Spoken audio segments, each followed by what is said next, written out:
আল জুমা ৬২।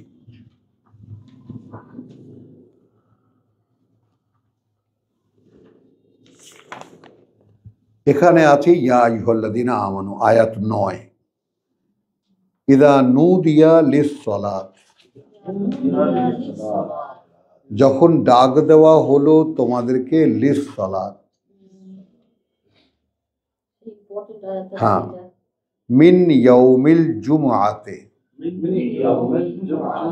জুমআতে, হ্যাঁ। এখন এখানে আমি একটা জিনিস একটু দেখাবো, যারা আমরা কোরআন পড়ি তাদের জন্য বিশেষ করে, এবং ভাই বোনদের জন্য। তো জুমআ না, জুমুআ, আহ যেটা হা বলতে পারো, গোলটা তো হা বলতে পারো। তো এখানে বাংলায় লেখা আছে জুমার দিনে যখন নামাজের জন্য ঘোষণা দেওয়া হইবে।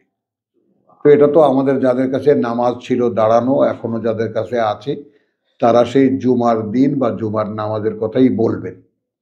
তো আমরা যদি অক্ষরে এখানে শব্দে শব্দে যাই, ওহে যারা বিশ্বাস এনেছ, যখন ডাক দেওয়া হলো লিস সালাতে, ওহির সংযোগে, ওহি সংযোগের জন্য, মিন ইয়াউমিল জুমা, এখানে খেয়াল করবা, মিন কোন একটি দিন যেটা জমায়েতের, জমায়েতের জড়ো হওয়ার, এটা আনসার্টেন, কোনো নির্দিষ্ট নয়, কোনো একটা দিন যখন জড়ো করা, এই চলো আসো আসো আসো, বহি এসে গেছে। হ্যাঁ, ফাসআউ ইলা যিকরিল্লাহ, মানে প্রত্যেকটা কথার মানে যদি তোমার কাছে স্পষ্ট হয়, তাহলে আমরা একালের আমরা যে জুমা পড়ি, সেই জুমার মানে আসল অনুমোদন কি এখান থেকে পাওয়া যায় কিনা দেখে নিতে হবে, বুঝে নেওয়া যায়, পার্থক্যটা স্পষ্ট। তাহলে ইলা যারু আল বাইআ, এবং পরিত্যাগ করো বা ছেড়ে দাও তোমরা বেচা কেনা, বেচা কেনা। যালিকুম খায়রুন লাকুম, ওইটা তোমাদের জন্য সম্পদ, তোমাদের, হ্যাঁ, ইন কুনতুম তা'লামুন, যদি তোমরা জানতে চাও বা জানতে পারো। এখন আমাদের জুমার নামাজ কি সম্পদ? লক্ষ্য করি আমরা, হ্যাঁ, আমাদের মাসলা আছে, ৩ জুমায় না গেলে বউ তালাক হয়ে যায়, আপনি খারিজ হয়ে যাবে, ইত্যাদি। যাই হোক, তো এখানে হলো যে ইয়া আইয়ুহাল্লাযীনা আমানু ইযা নুদিয়া লিস-সালাত, যখন ডাক দেওয়া হবে সেই ওহির সংযোগের, মিন ইয়াউমিল জুমা, কোনো একটি দিন জড়ো হওয়ার, ফাসআউ ইলা যিকরিল্লাহ, সাথে সাথে তোমরা ছুটে যাবে আল্লাহর স্মরণের দিকে। তো এখানে যদি সালাত হয়ে থাকে, তাহলে ইলা যিকরিল্লাহ মানে কি? আল্লাহর পাঠ্যের দিকে, আল্লাহর পাঠ্যের দিকে এসে গেছে। নতুন, তোমাদের নতুন সিলেবাস বা নতুন চ্যাপ্টার এসে গেছে। ওয়াজারু আল বাই, পার্থিব কেনা বেচা এখন রেখে দেবে। যালিকুম খায়রুল লাকুম, কারণ ওইটা তোমাদের জন্য সম্পদ, ইন কুনতুম তা'লামুন, যদি তোমরা জানো। ফাইদা কুদিয়াতিস সালাত, অতঃপর যখন সম্পন্ন হবে সেই ওহী সংযোগ, অর্থাৎ ওহী শোনা, ফান্তাশিরু ফিল আরদি, তখন তোমরা ছড়িয়ে পড়বে দেশের মধ্যে, সেই অঞ্চলে, তাই না? ওয়াবতাগু মিন ফাদলিল্লাহ, এবং খুঁজে পেতে চেষ্টা করবে আল্লাহর কোনো অনুগ্রহ থেকে আল্লাহর। একটু লক্ষ্য করো, ইবতিগা, হ্যাঁ, ইবতিগাউ মিন ফাদলিল্লাহ, খুঁজে পেতে চেষ্টা করো কোনো অনুগ্রহ আল্লাহ। এখন তাহলে আয়াত যে দৃশ্যপট দেখায়, আল্লাহ আয়াত যে দৃশ্যপট দেখায়, তাহলে সেটা, ওহে যারা বিশ্বাস এনেছ, যখন ডাক দেওয়া হলো নামাজের জন্য যেদিন জুমার, মিন ইয়াউম, জুমার দিন থেকে, বা জুমার দিনে মনে করি আমরা আমাদের জুমার নামাজ, ফাসআউ ইলা যিকরিল্লাহ, ফাসআউ ইলা যিকরিল্লাহ, তাহলে তোমরা ছুটে যাও আল্লাহর জিকিরের দিকে। আল্লাহু আল্লাহু হয় জুমার দিনে, কি নেব আমরা মানে? আমরা তুলনা করছি, পার্থক্যটা করছি প্রচলিত তর্জমা এবং আসল তর্জমা। ওয়াজারু আল বাই, আচ্ছা জুমার দিনে সকলেই দোকানপাট বন্ধ করে নামাজের দিকে যায়। যালিকুম খায়রুল লাকুম, ওইটা সম্পদ তোমাদের জন্য, বা আমরা উত্তম তোমাদের জন্য, ইন কুনতুম তা'লামুন, যদি তোমরা জানো। এইটা তর্জমা করা হয়েছে। ফাইদা কুদিয়াতিস সালাত, অথবা নামাজ যখন শেষ হয়ে যাবে, সম্পূর্ণ হয়ে যাইবে, তখন পৃথিবীতে ছড়াইয়া পড়ো এবং খোদার আল্লাহর অনুগ্রহ সন্ধান করো। তাহলে জুমার দিন হবে, খেয়াল করি, জুমার দিন হবে আমাদের এই মুসলিম জগতের সবচাইতে কর্মমুখর দিন।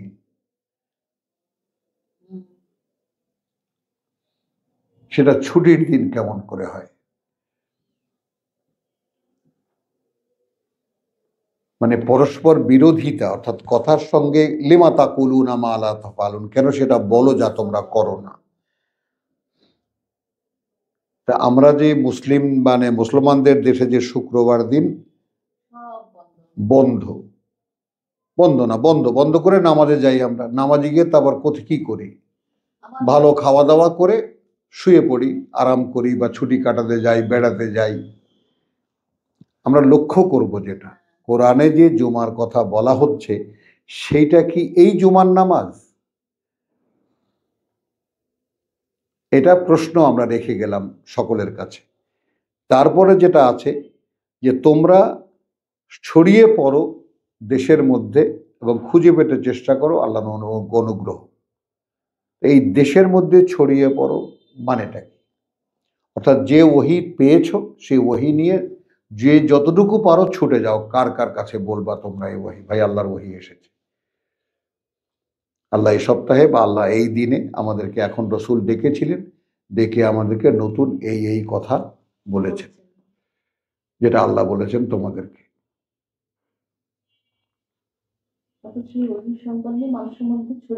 ছড়িয়ে পড়ো, হ্যাঁ। এবং সেখানে ওয়াজকুরুল্লাহ কাসীরান, এবং আল্লাহকে স্মরণ করবে অনেক বেশি পরিমাণে, লাআল্লাকুম তুফলিহুন, যেন তোমরা সফল হতে পারো। তাহলে এই কথাগুলোতে কি আর সফলতা কিসে আসবে? অর্থাৎ আমরা যদি তাওয়াসি বিল হক তাওয়াসি বিস সবর বলি, এই কথাটা মনে রাখতে বলেছিলাম যে ওয়াল আসরে ইন্নাল ইনসানা লাফি খুসরিন, তাই না? সময়ের শপথ বা পড়ন্ত বিকেলের শপথ, মানুষ আছে ক্ষতির মধ্যে, ইল্লা আল্লাযীনা আমানু, তবে যারা বিশ্বাস এনেছে, ওয়া আমিলু আস-সালিহাত, এবং করেছে আত্মশোধন করণীয়গুলো, ওয়া তাওয়াসাউ বিল হক ওয়া তাওয়াসাউ বিস সবর। এগুলো এক দলিল, এবং একে অপরকে পরামর্শ দিয়েছে সত্যের অর্থাৎ কিতাবের, এবং একে অপরকে পরামর্শ দিয়েছে সবরের অর্থাৎ অবিচল থাকার এর উপরে। দ্বিতীয় দলিল হবে সূরা বাকারার 143, ওয়াকাযালিকা জাআলনাকুম উম্মাতান ওয়াসাতান লিতাকুনু শুহাদা আলান নাস ওয়া ইয়াকুনুর রাসূলু আলাইকুম শাহীদা। তাহলে আমাদের কাজটা কি? রসুল যা দিয়েছেন তা মানুষের কাছে পৌঁছে দেওয়া। রসুল যেভাবে আমাদের কাছে বা তৎকালীন মানুষের কাছে পৌঁছে দিয়েছিলেন।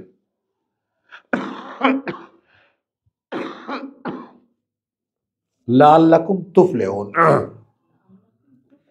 যেন তোমরা সফল হতে পারো। কিসে সফল হতে পারো? ব্যবসায়? ব্যবসা তো বাদ দিতে বলেছেন, ছেড়ে দিয়ে ছোট সেই দিকে। আল্লাহ ওহীতে কি বলেছেন? ফাসাউ ইলা যিকরিল্লাহ ওয়াজকুরু, কথা বলছো? তাহলে এখন শেষ আয়াতটা আমরা যে কায়দায় বললাম সে কায়দায় একটু আমাদের দলিল দেই শেষ আয়াত দিয়ে সূরা জুমার। ওয়াইদা রাআউ তিজারাতান,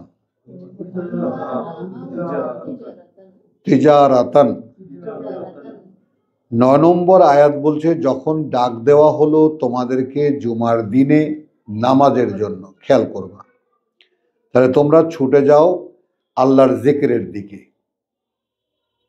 তাহলে আল্লাহর জিক্রিল্লাহ তো আল্লাহর পাঠ্য, তো সেখানে তো পাঠ্য পড়ে কেউ শোনে না, খুতবা শোনায়, যে খুতবা মানুষের লেখা। জিক্রিল্লাহ তো সেখানে হয় না, এক বৈরতা। আর সব বেচাকেনা বন্ধ করো, যালিকুম খায়রুল লাকুম ইন কুনতুম সালিমিন। এরপরে হলো সম্পন্ন হলে, ওহী শোনা সম্পন্ন হলে ছড়িয়ে পড়ো এলাকার মধ্যে এবং খুঁজে পেতে চেষ্টা করো সন্তুষ্টি আল্লাহর। ওয়াজকুরুল্লাহ কাসীরান, এবং স্মরণ করো আল্লাহকে প্রচুর পরিমাণে, লাআল্লাকুম তুফলিহুন, যেন যে যতটা যা শুনেছ সেটা যথাযথভাবে মানুষের কাছে পৌঁছে দিতে পারো, এই সফলতা যেন তোমরা সফল যেন হতে পারো। 11 করে দিল আমাদের এই তর্জমাকে একটা বড় মানে দলিল দিয়ে দিল আমরা যেভাবে বুঝতে চাই। অর্থাৎ আমরা এই জুমার নামাজ বা এটা একটা আনসার্টেন দিন, এরকম নির্দিষ্ট দিন নয়। ওয়াইদা রাআউ তিজারাতান, অথচ যখন দেখলো তারা ব্যবসা, বেচা কেনা বাদ দিয়েছে, তো বাই আর তিজারার পার্থক্য কি থাকলো? বাই হলো উপস্থিত বেচা কেনা, কথা বুঝছো? আবার বাইআ হলো আগাম বেচা কেনা, বাইআতুন, হ্যাঁ। আর এখানে হলো তিজারা, অর্থাৎ হোলসেলের মাল এসেছে, এইটা কিনে রাখতে পারলে খুচরা বিক্রিতে লাভ হবে। তিজারা ব্যবসা যেটাকে বলে, ব্যবসাটা কি? এখান থেকে কম দামে কিনে আনা, যেখানে কমে পাওয়া যায় এখানে এটা বেশি দামে বিক্রি করা, এই তো ব্যবসা। ওই দেশে অমুক জিনিস এই দামে পাওয়া যায়, আমাদের দেশে আনলে এই দাম পাওয়া যাবে, আমদানি করে নিয়ে আসি।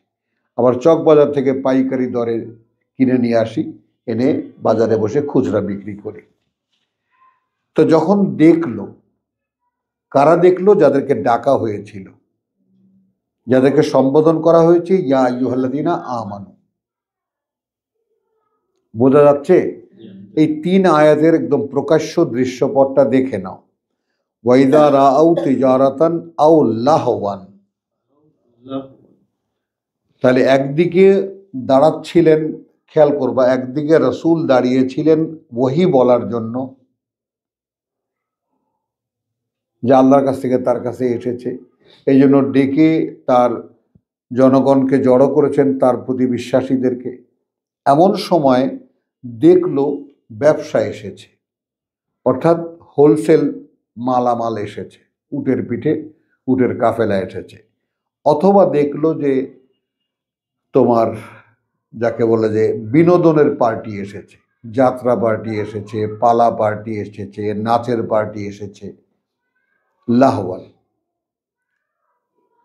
যেমন তোমরা এটা দেখোনি, আমরা দেখেছি সার্কাস আসতো, তাই না? একদম গ্রাম জুড়ে ঢোল ডগর বাড়ি, শীতকাল আসলেই যখন সার্কাস আসবে, যাত্রা হবে, পালা হবে, কবি গান হবে।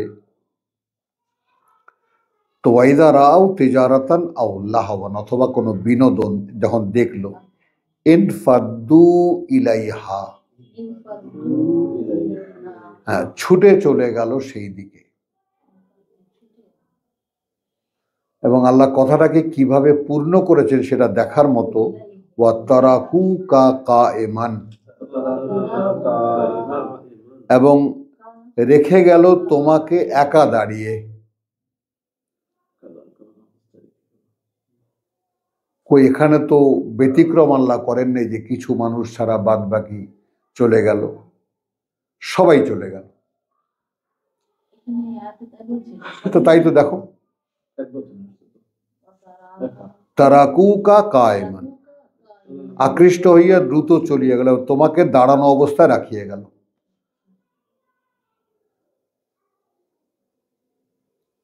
বোঝেন? এখন চলে তো গেল, এখন হয় পিছন থেকে ডেকে বলতে হবে, অথবা তারা ফিরে আসলে বলতে হবে কুল মা ইনদাল্লাহ, যা আল্লাহর কাছে খায়রুন, সেইটা সম্পদ, মিনাল্লাহ হবে ওয়া মিনাত তিজারাতে, এই বিনোদনের চাইতে আর এই ব্যবসার চাইতে। কি হলো তাহলে? ওয়াল্লাহ সেখানে কি বলেছে তোমার যে ওমর যায়নি, আবু বকর যায়নি, ওসমান যায়নি, আলী যায়নি, বলেছে? রসুলের সঙ্গে মদিনায় কারা কারা ছিলেন? সবাই তো ছিলেন।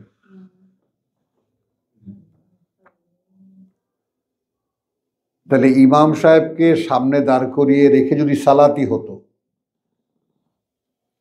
তাহলে এখন প্রশ্ন হলো কোন সময় গেছে? তাহলে বলবে যে খুতবা দেওয়ার সময়। খুতবা কি দিচ্ছেন? এখন খুতবা তো হাদিস থেকে আমি বলতে পারি, তাই না? যে কানা তোমার যাকে বলে যে কানা রাসূলুল্লাহ সাল্লাল্লাহু আলাইহি ওয়াসাল্লাম খুতবাতান। হ্যাঁ, কানা রাসূলুল্লাহ সাল্লাল্লাহু আলাইহি ওয়াসাল্লাম খুতবাতান, ছিল আল্লাহ রসুলের দুখানা খুতবা, দুখানা বক্তৃতা, দুখানা বক্তৃতা ছিল রসুলের, আল্লাহ রসুলের দুখানা বক্তৃতা। আমি হাদিস বলছি, একটা বলছি আর কি আমাদের জানার জন্য, যারা সাধারণভাবে আমরা বিশ্বাস করি।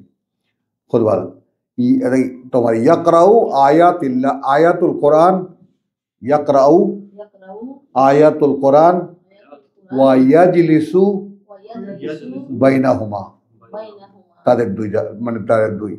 কানা রাসূলুল্লাহ সাল্লাল্লাহু আলাইহি সাল্লাম খুতবাতান, ছিল রাসূলুল্লাহর দুখানা খুতবা, বক্তব্য হলো দুখানা বক্তব্য।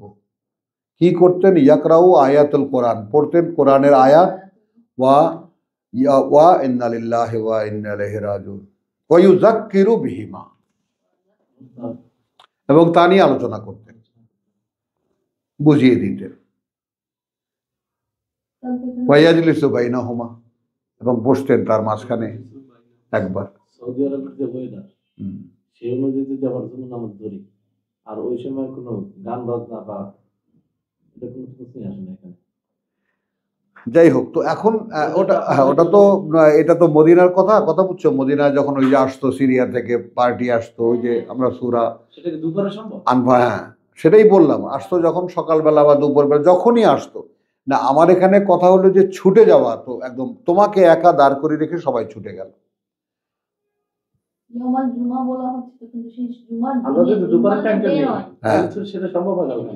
সেইটা ডে, হ্যাঁ দিন, জুমার দিন, হ্যাঁ সেটাই। মানে আমি মনে করো যে একটা কোইন্সিডেন্সের মতোই ধরো না, যে এসে গেল যদি তোমার কোনো ব্যবসা বা কোনো যাত্রা পার্টির খবর, ডুগডুগি বাজাতে বাজাতে তোমাকে একা রেখে সবাই ছুটে গেল সেদিকে। তারা আসলে তাদেরকে বললো যে দেখো, যে আল্লাহর কাছে আছে ওইটা তোমাদের সম্পদ, এই বিনোদনের চাইতে, এই ব্যবসার চাইতে। তাহলে এখানে এখন আমাদের যে সাজানো জুমার নামাজ কোথায় পাই আমরা এখানে? এইটা আমি বলতে যাচ্ছি, যে আমরা কোরআন থেকে, যে এখান থেকে সূরা জুমায় আসে, নাম একেবারে সূরা জুমা। এখন এটা তো জড়ো হওয়ার দিন, এখানে সূরা জুমা পুরোটা পড়লে তো আরো ভয়ঙ্কর ব্যাপার। তো আমি শুধু একটা আয়াতই দেখাবো, যে মাসালুল লাযিনা হুম্মিলুত তাওরাত, 5 নম্বর আয়াত দেখাবো সূরা জুমার। উপমা তাদের যাদেরা বহন করবে বলে নিয়েছিল তওরাত। হুম্মিলু, হুম্মিলু বহন করতে নিয়েছিল তওরাত। সুম্মা লাম ইয়াহমিলুহা, অতঃপর আদৌ বহন করেনি তারা সেটাকে। খেয়াল করেছো? মানে তাদের উপমা তাদের মতো যারা বহন করবে বলে নিয়েছিল তওরাত। আমরা তো জানি তওরাতের কোন জাতি। অতঃপর আদৌ বহন করেনি তা। কামাসালিল হিমার, এখন উপমা তাদের সেই গাধাদের মতো। ইয়াহমিলু আসফারান, যারা বহু বইয়ের বোঝা বহন করে। বিসা মাসালুল কওম, ছেড়ে দিচ্ছেন না আল্লাহ জাতিকেও। তো জঘন্য উপমা সেই জাতিরও, আল্লাযীনা কাযযাবু বিআয়াতিল্লাহ, যারা মিথ্যা প্রতিপন্ন করে, অগ্রাহ্য করে, কথা বুঝছো, আল্লাহর আয়াতকে। আল্লাহু লা ইয়াহদিয়াল কওমাদ যালিমিন,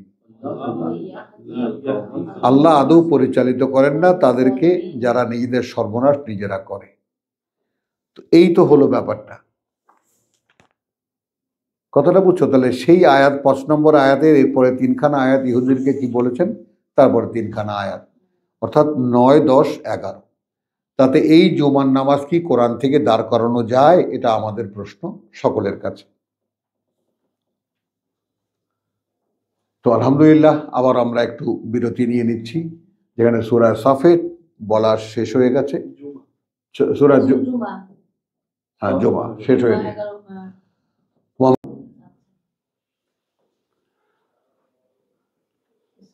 সূরা সাফ, বিসমিল্লাহির রহমানির রহিম। ইয়া আইয়ুহাল্লাযীনা আমানু, ওহে যারা বিশ্বাস এনেছ, লিমা তাকুলুন, কেন বলো তোমরা, মা লা তাফআলুন, সেইটা যা করো না তোমরা, যা না করো তোমরা। কাবুরা মাকতান ইনদাল্লাহ, মানে প্রচন্ড ক্রোধের উদ্রেককারী আল্লাহর কাছে। ওই যে গাদিব আল্লাহু আলাইহিমের আগের সূরায় দেখলাম আমরা, প্রচন্ড ক্রোধের উদ্রেককারী আল্লাহর কাছে। আনতাকুলু, যে তোমরা বলো, মা যা, লা তাফআলু, করো না তোমরা। হ্যাঁ, তাফআলুন, হ্যাঁ, করো না তোমরা, তোমরা বলো তাই, যা তোমরা করো না, করো না। লেমা তাকুলুন, হ্যাঁ না, মানে লেমা তাকুলুন, কেন বলো তা, মা লা তাফআলুন, এইভাবে বলেছে প্রথমে। লেমা তাকুলুন, কেন তোমরা বলো, মা সেটা, লা তাফআলুন করো না তোমরা, বা যা করো না তোমরা। কাবুরা মাকতান ইনদাল্লাহ, প্রচন্ড ক্রোধের উদ্রেককারী আল্লাহর কাছে। আনতাকুলু, যে তোমরা বলো, মা লা তাফআলুন, সেটা যা তোমরা করো না। মাকে 2 বার আল্লাহর মতো, তা যা করো না তোমরা। হ্যাঁ, 10। ইয়া আইয়ুহাল্লাযীনা আমানু, ওহে যারা বিশ্বাস এনেছো, হাল আদুল্লুকুম আলা তিজারাতিন, আমি কি একটা সংবাদ দেব তোমাদেরকে, একটা ব্যবসার ব্যাপারে। তুনজিকুম মিন আযাবিন আলীম, রক্ষা করবে তোমাদেরকে কঠিন যন্ত্রণার শাস্তি থেকে। তাহলে এটা একটা বিজনেস আইটেম। এখন আমরা যে পরকালের যে কাজ কি করব আমরা, এইটা আমাদের কাছে একটা প্রশ্ন। তারপরে এখন পৃথিবীতে কাজটা কি, সেটা কিন্তু এখন দৃশ্যমান হয়ে যাচ্ছে। তাহলে পৃথিবীতে যে কাজটা, সেটা এই যে আল্লাহ যা করতে বলেছেন সেটা করা, আর যেটা করতে নিষেধ করেছেন সেটা না করা। জীবিকার জন্য কিছু না করা, যে আমাকে জীবিকা উপার্জন আমাকেই করতে হচ্ছে। এখন আমরা যেমন আল্লাহ বলেছেন যে এখান থেকে যারা মুখ ফেরানো থাকবে তাদের জন্য এই পৃথিবীর জীবন হবে দুষ্কর, কঠিন হবে। দনকা, তাই না? কেন কঠিন হবে? এই জন্য তারা নিজেরা চুজ করেছে যে পৃথিবীতে কাজ করে খেতে হবে।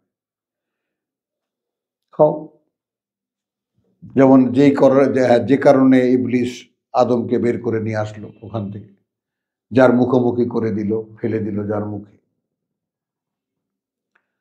তো ইয়া আইয়ুহাল্লাযীনা আমানু, সূরা সাফের 10, হাল আদুল্লুকুম আলা তিজারাতিন, আমি কি জানান দেব তোমাদেরকে এমন একটা ব্যবসার ব্যাপারে, তুনজিকুম মিন আযাবিন আলীম,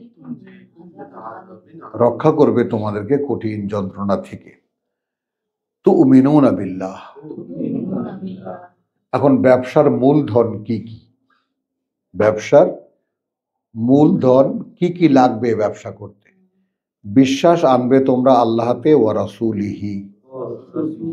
খেয়াল করো, বলছেন কাদেরকে? যারা বিশ্বাস এনেছে তাদেরকে।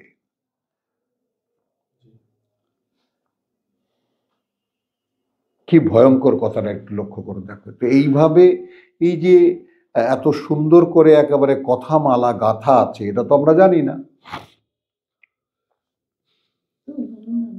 তো তুমিনুন মানে ব্যবসার জন্য যেটা লাগবে, বিশ্বাস আনবে তোমরা আল্লাহতে এবং তার বার্তাবাহকে, ওয়া তুজাহিদুন এবং সর্বাত্মক চেষ্টায় ঝাঁপিয়ে পড়বে তোমরা ফি সাবিলিল্লাহ আল্লাহর পথে, বে আমওয়ালিকুম ওয়া আনফুসিকুম তোমাদের টাকা পয়সা নিয়ে এবং তোমাদের জান প্রাণ নিয়ে, সহায় সম্পদ নিয়ে এবং তোমাদের জান প্রাণ নিয়ে। তাহলে কাজটা কি দাঁড়ালো? মানে আমাদের সঙ্গে দিবা যদি লেগে থাকো তাহলে নিশ্চয়ই শুনতে পাচ্ছ, কাজটা কি থাকলো তাহলে? বিশ্বাস আনা আল্লাহর প্রতি, তার বার্তাবাহকের প্রতি, অর্থাৎ এখন কোরআনের প্রতি, এখন কোরআনের প্রতি। আল্লাহ তো এমনি অদৃশ্য থাকতেই আমরা বিশ্বাস করি, কিন্তু এখন দুজনকেই আমরা উপস্থিত পাই এই কিতাবে। হ্যাঁ, তাহলে সেখানে সর্বাত্মক চেষ্টায় ঝাঁপিয়ে পড়া আল্লাহর পথে, অর্থাৎ বে আমওয়ালিকুম ওয়া আনফুসিকুম তোমাদের সহায় সম্পদ নিয়ে এবং তোমাদের জান প্রাণ নিয়ে। যালিকুম খায়রুন লাকুম, হ্যাঁ এইটা এইটা মানে সম্পদ তোমাদের জন্য, ইন কুনতুম তা'লামুন যদি তোমরা জানতে চাও যে আসলে ব্যবসাটা যে করব লাভটা কি, কেন করবো, ব্যবসায় পাবো কি। তাহলে এক তো হলো রক্ষা করবে তোমাদেরকে মিন আযাবিন আলীম, আর এখানে তোমাদেরকে কি হবে, ইয়াগফির লাকুম যুনুবাকুম, লাভ কি কি আছে ব্যবসার, ক্ষমা করে দেবেন তিনি তোমাদের সকল মানে যত পাপ, ওয়া ইউদখিলকুম জান্নাতিন এবং প্রবেশ করাবেন তোমাদেরকে সুন্দর বনভূমিতে, তাজরি মিন তাহতিহা আল আনহার প্রবাহিত সারা অঞ্চলে যার ঝর্ণা, নদী, জলপ্রপাত। আমি তিনটা নাম কেন বলি, নদী প্রবাহিত, পানি প্রবাহিত, কুৎসিত লাগে, শুনতেও খারাপ লাগে। আর আনহার, নাহার বলতে কথাটা বোঝো, আনহার মানে প্রবাহিত হওয়া, বহমান। যেমন ইয়ৌমুন নাহার বলা হয় কোরবানিকে, কেন? সেদিন রক্ত প্রবাহিত করবে। তাহলে ইয়াগফির লাকুম যুনুবাকুম ওয়া ইউদখিলকুম জান্নাতিন তাজরি মিন তাহতিল আনহার ওয়া মাসাকিনা তাইয়্যিবাতান ফি জান্নাতি আদনিন। হ্যাঁ, এবং সুন্দর সুন্দর সব বসতি বা ঘরবাড়ি, সুন্দর সেই বনভূমিতে, আবাসিক মানে বসবাসের সেই বনভূমিকে। যালিকাল ফাউজুল আযীম, আর ওইটা হবে তোমাদের মানে সফলতা মহত্তম। ওয়া উখরা, লাভ আরো আছে, লাভ আরো আছে। তুহিব্বুনাহা, ভালোবাসো যেটা তোমরা, নাসরুন মিনাল্লাহি ওয়া ফাতহুন করিব। এইটা যেহেতু সেই সময়কার সূরা, এটা যেহেতু সেই সময়কার সূরা যখন খুব যুদ্ধ বিগ্রহ চলছে বিরোধীদের সাথে, কথা বুঝেছো তো, আল্লাহর সাহায্য আসবে এবং বিজয় হবে। তো এই ব্যাপারটাকে, হ্যাঁ এই ব্যাপারটাকে আমরা নিয়ে যাব একেবারে সেই তৃতীয় অথবা চতুর্থ নবুয়তি বছরে। সূরা হ্যাঁ সূরা নসর, হ্যাঁ কথা বুঝছো, হ্যাঁ ইযা জাআ নাসরুল্লাহি ওয়াল ফাত, এই কথাই সেই কথা যে নাসরুম মিনাল্লাহি ওয়া ফাতহুন করিব, সাহায্য আল্লাহর কাছ থেকে, যেটা তোমরা ভালোবাসো, যেটা তোমরা পছন্দ করো, আল্লাহর সাহায্য আসুক এবং আমাদের বিজয় হোক। এটা যুদ্ধের ক্ষেত্রেও যেমন, আর এখনো যেমন আমরা প্রত্যাশী যারা, যেমন প্রত্যাশী কিসের, সবার আগে প্রত্যাশী কিতাব পড়তে পারা, কিতাব বুঝতে পারা, কিতাবের আয়াতকে অনুশীলন করতে পারা, নিজেকে সে অনুযায়ী প্রস্তুত করতে পারার এবং দেখে সন্তুষ্ট হওয়া যে আসলে আল্লাহ আমাকে যা করতে বলেছেন আমি সেটা করতে পারছি। এইটা আমার উপরে, যেহেতু আমার এই দেহটা সম্পূর্ণ পৃথিবী কেন্দ্রিক, তাই না, প্রবৃত্তির উপরে নির্ভরশীল এবং প্রবৃত্তি যেদিকে আমাকে চালায় আমি সেদিকে চলি, যেভাবে যা করতে বলে আমি তাই করি। এই তো বিষয়টা আমাদের এখনকার বর্তমান জীবন।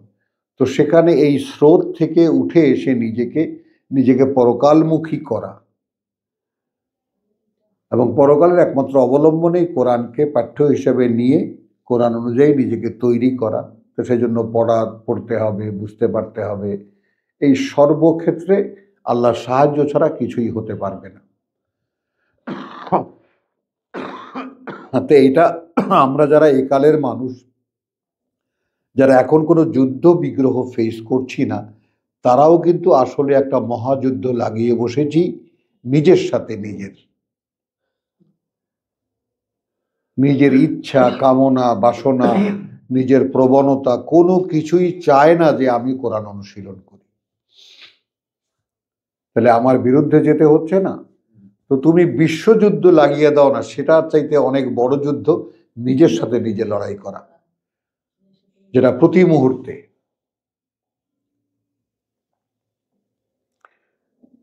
ওয়াবাশশিরিল মুমিনিন, এবং যারা এই কথায় বিশ্বাস আনবে, অর্থাৎ এই ব্যবসা যারা করতে আসবে, তাই না? এখন এটা তোমরা সূরা তওবার যে সেই ব্যাপারটা, যে হ্যাঁ আল্লাহ তাআলা কিনে নিয়েছেন, ইন্নাল্লাহা ইশতারা মিনাল মুমিনিন, আল্লাহ তাআলা কেনেন বিশ্বাসীদের কাছ থেকে আমওয়ালাহুম ওয়া আনফুসাহুম, তাদের সহায় সম্পদ এবং তাদের প্রাণ, বিআন্না লাহুমুল জান্নাহ, বিনিময় আছে তাদের জন্য জান্নাত। আচ্ছা, তো এই উখরা তুহিব্বুনাহা নাসরুম মিনাল্লাহি ওয়া ফাতহুন কারীব ওয়া বাশশিরিল মুমিনিন, সুসংবাদ দাও যারা বিশ্বাস করেছে। ইয়া আইয়ুহাল্লাযীনা আমানু, এটাই আমি বারবার করে ভাই বোনদেরকে স্মরণ করিয়ে দিই যে কোরআন বিশ্বাস যারা এনেছো আল্লাহর প্রতি, বিশ্বাস যারা এনেছো আল্লাহর কিতাবের প্রতি, আল্লাহ রসুলের প্রতি, তাদের সাথে সরাসরি আল্লাহর কিছু কথা আছে যেইটা আমাদের ধর্ম চর্চায় নেই। মানে পার্থক্যটা যদি আমরা না বুঝতে পারি বলতে পারবো না, আমাদেরকে তো বলতে হবে মানুষের সামনে, এটাই তো কাজ আমাদের। তো এখন কোরআন যেভাবে মানে আল্লাহ যেমন কোরআন বলেছে যে আল্লাহর অনুমতি ছাড়া তার প্রতি বিশ্বাস আনা যায় না, তো আমরা জেনে নিয়েছি। তো এখন আমরা যারা মনে করি যে বিশ্বাস করি, তাহলে এটাও তো অন্তত ধারণা করতে পারে যে তাহলে অনুমতি আছে। আমরা যদি মনে মনে এটা উপলব্ধি করতে পারি, বুঝতে পারি যে আমরা তো আল্লাহকে বিশ্বাস করি, এটা যদি নিজে সাক্ষ্য দিতে পারি, তো তাহলে তো এটা নিজেকে সার্টিফিকেটও দেওয়া যায়, তাহলে আল্লাহর অনুমতি আমার প্রতি আছে যে আমি তার প্রতি বিশ্বাস আনি, বা আমি বিশ্বাস এনেছি এবং তিনি সেটা সম্মতি দিয়েছেন এবং তিনি সেটা জানেন যে আমি তাকে বিশ্বাস করি। এই যে দ্বিপাক্ষিক বিষয়টা, মানে এই সম্পর্ক চর্চাটাই কোরআন এটাকে দিন দিন এনহ্যান্স করে আর বাড়িয়ে দেয়, চর্চাটা স্পষ্ট করতে থাকে যে আমি যে বিশ্বাস করেছি, বিশ্বাস এনেছি, তার বাস্তবতা আসলে কি, সেটা একমাত্র কোরআন দেখাতে পারে। কোনো হুজুরও দেখাতে পারে না, পীরও দেখাতে পারে না, কোনো মোল্লা মৌলবী দেখাতে পারে না। একমাত্র যেটা পারে আল্লাহর কিতাব। তো সে দিন দিন তোমাকে ঘনিষ্ঠ করে দেবে বিশ্বাসের ক্ষেত্রে, বা আল্লাহর কাছে থেকে আরো কাছে। ইয়া আইয়ুহাল্লাযীনা আমানু কুনু আনসারাল্লাহ, কুনু আনসারাল্লাহ, হও তোমরা আল্লাহর সাহায্যকারী। যেমন আমরা এই যে কুনু আর দুই জায়গায় দেখেছি, তাই না? সূরা কাওয়ামিনা বিল কিসত শুহাদা লিল্লাহ, সূরা নিসা 137, আর মায়দার 8 না 7, 135 নিসার, হ্যাঁ, আর মায়দার 8, কুনু কাওয়ামিনা বিল্লাহ শুহাদা বিল কিসত, তবেই তোমরা সেই সঙ্গতির সাক্ষ্যদাতা। এই ব্যাপারটা একটু খেয়াল করো। আমরা যেমন এই যে কুনুর বলেছে, যে তাহলে ওখানে 2 কুনু শুহাদা লিল্লাহ, না কাওয়ামিনা লিল্লাহ শুহাদা বিল কিসত, মানে তোমরা যদি অবিচল দণ্ডায়মান হতে পারো আল্লাহর জন্য, তবে তোমরা কিস্তের সাক্ষ্যদাতা। কিস্ত মানে একটা মানুষ আসলে কি হওয়া উচিত। যেমন আমরা বলছি ভারসাম্যের নির্ণায়ক, ভারসাম্যের নির্ণায়ক। দাড়িপাল্লার যেমন লাঠিটা সোজা হলো কিনা সেদিকে তাকাই, অথবা কাঁটাওয়ালা পাল্লার কাঁটাটা ঠিক মতো সোজা হলো কিনা সেদিকে তাকাই। তো মানুষ তোমাকে দেখে আসলে মানুষ কিরকম হতে হবে যেন সেটা তোমরা দেখাতে পারো, যে দেখো আমার দিকে তাকাও, এই যে মানুষ এইরকম। এই খুব ভয়ঙ্কর কথা ওখানে, কিন্তু তার এখানে আর একটা অ্যাড হলো যে তোমরা আনসারুল্লাহ হও, আল্লাহ সাহায্যকারী হও। কথাটা বুঝছো? এখন সূরা হাজের যে 40-এ যেটা আমাদেরকে বলেছে যে যারা আল্লাহকে সাহায্য করবে আল্লাহ তাদেরকে সাহায্য করবে। আবার সূরা মুহাম্মাদে আমরা দেখেছি ইন তানসুরুল্লাহ ইয়ানসুরুকুম। বুঝেছো? তো আল্লাহ সাহায্যকারী কারা? যাদেরকে যদি তিনি মানে বা প্রতিষ্ঠা দেন বা তিনি ক্ষমতা দেন বা কোনো একটা অবস্থান দেন এই পৃথিবীতে, তারা ওহির অনুশীলন করবে ইত্যাদি ইত্যাদি, যেটা সূরা হাজের ওই প্রসঙ্গটা পড়ে দেখো। ইয়া আইয়ুহাল্লাযীনা আমানু কুনু আনসারাল্লাহি কামা ক্বালা ঈসা ইবনু মারইয়াম। উদাহরণ দিচ্ছেন যেভাবে বলেছিল ঈসা মারিয়াম পুত্র ঈসা লিল হাওয়ারিয়িন, হাওয়ারিদেরকে। এখন এখানে কেউ কেউ তার সঙ্গীদের বলে, তার শিষ্যদের কথা বলে। এখন আমরা এটা ভাঙতে যাব না। মান আনসারি ইলাল্লাহ, কে আছো সাহায্যকারী আল্লাহর দিকে, কে আছো সাহায্যকারী আমার আল্লাহর দিকে। অর্থাৎ আমি চলেছি আল্লাহর পথে, কে আছো আমার সাহায্যকারী। এটা সূরা আলে ইমরানের 52-তে যেটা আছে সেটা হলো যে সেখানেও একে কুলু তোমার যা বলে মান আনসারি ইলাল্লাহ ক্বাল আল হাওয়ারিয়ুন নাহনু আনসারুল্লাহ। তো এখানে যেটা বলছে সেটা একটা অন্য মানে ভিন্ন একটা প্রেক্ষিত। দেখো আল্লাহতে বা আল্লাহর দিকে, ইলাল্লাহ আল্লাহর দিকে আমি চলেছি, তো আমার পথই তো সাবিলিল্লাহ। তো ক্বাল আল হাওয়ারিয়ুন নাহনু আনসারুল্লাহ ফাআমানাত তাইফাতুন মিন বনি ইসরাঈল।